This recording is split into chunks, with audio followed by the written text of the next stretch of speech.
Hi everybody, how you doing today? Hey, today I have my 2 years and my positive thoughts on the Panasonic Lumix fz300. This camera is packed with awesome features. It has 4K weather or 4K photo and video. It has a weather sealing throughout the camera. It also has a very intuitive menu system, which is Panasonic is very well known for their intuitive menu system. It's not like a deep well you have to dig into to get the prize out of it, as I like to say.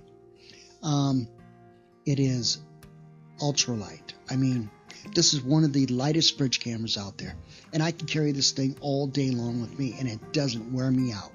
Doesn't wear my wrist out, and I usually just carry it. I don't put a neck strap on it because I mean, if you got to get into a situation where you got to you want to be able to have it free.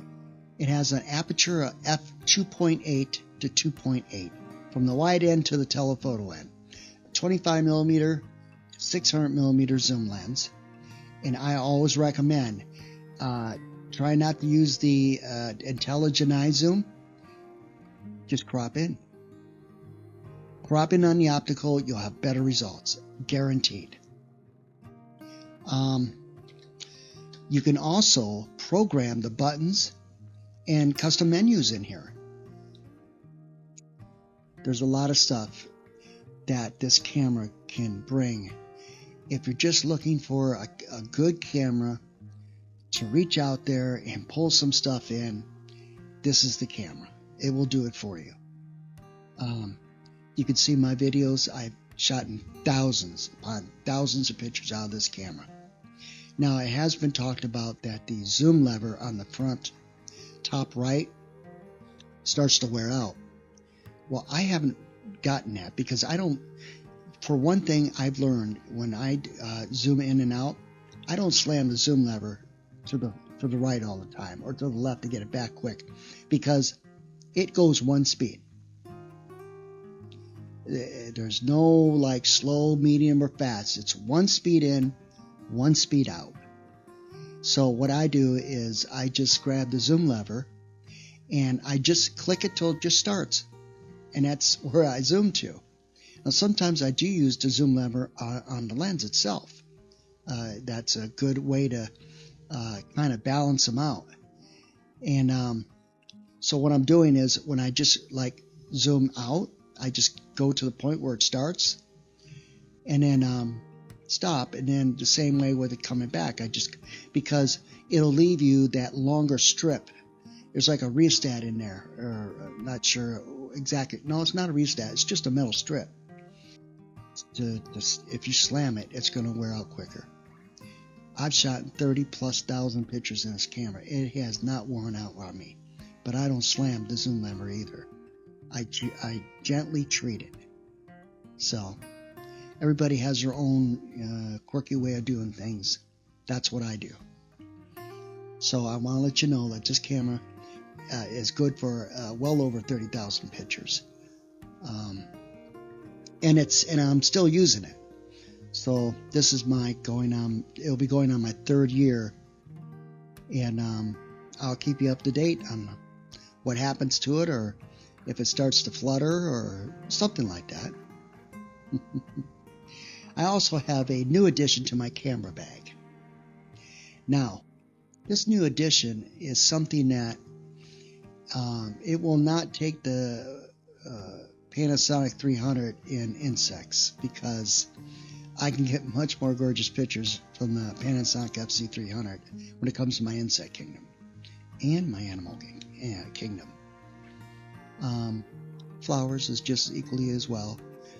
The Canon, I want it more for bigger scenic pictures. Because I want a little more detail, so if I want to crop in more, I can. You can only crop in so far on a 12 megapixel versus a 24 megapixel camera. So And this has 6.5 more stops of dynamic range than what the Panasonic fz300 has. It's a mirrorless camera. The M5 is one of the earliest mirrorless cameras that Canon put out. And it's kind of like a DSL, but miniaturized. That's what I like about it, because I can program each dial for the 3 triangles. You know, your exposure, compensation, your aperture, and your shutter. And it makes it really simple to get to. That's what I like about it. Like I told you all, I usually shoot in the program mode, especially if I'm going into like the woods with a deep canopy where it's a little darker and shaded. You'll need to use the program mode, because if you've got it in shutter priority, you're going to have to back it way down. I would let the program mode decide what it's going to use. It does a really good job. And yeah, a lot of times it will drop it down to 2.8 on the widest aperture. But you get fabulous pictures out of this at 2.8. Fabulous. So that being said, I want to treat you to a good video. These are the last vestiges of some of the pictures I've taken up to this time. And I may put in 1 or 2 pictures from the Canon M5 just to show you a little more dynamic range in this camera. Both cameras shoot extremely well. With anything that has more megapixels, you get more detail, especially when you crop in. So I'm going to give them both a shot. I will be doing videos on both cameras. And I'm not really going to compare them, but I might compare them as far as, I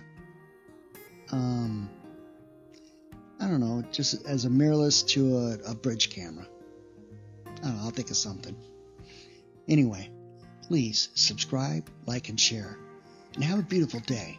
And if you have any questions, please ask. I love the questions. It gives a good positive energy to the people that are watching it. And if you have anything about the M5, please comment in the thing and let me know. I've mainly bought this camera for pictures only.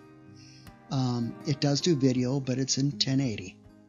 And this lens it comes with this camera, the IBIS, is absolutely stunning.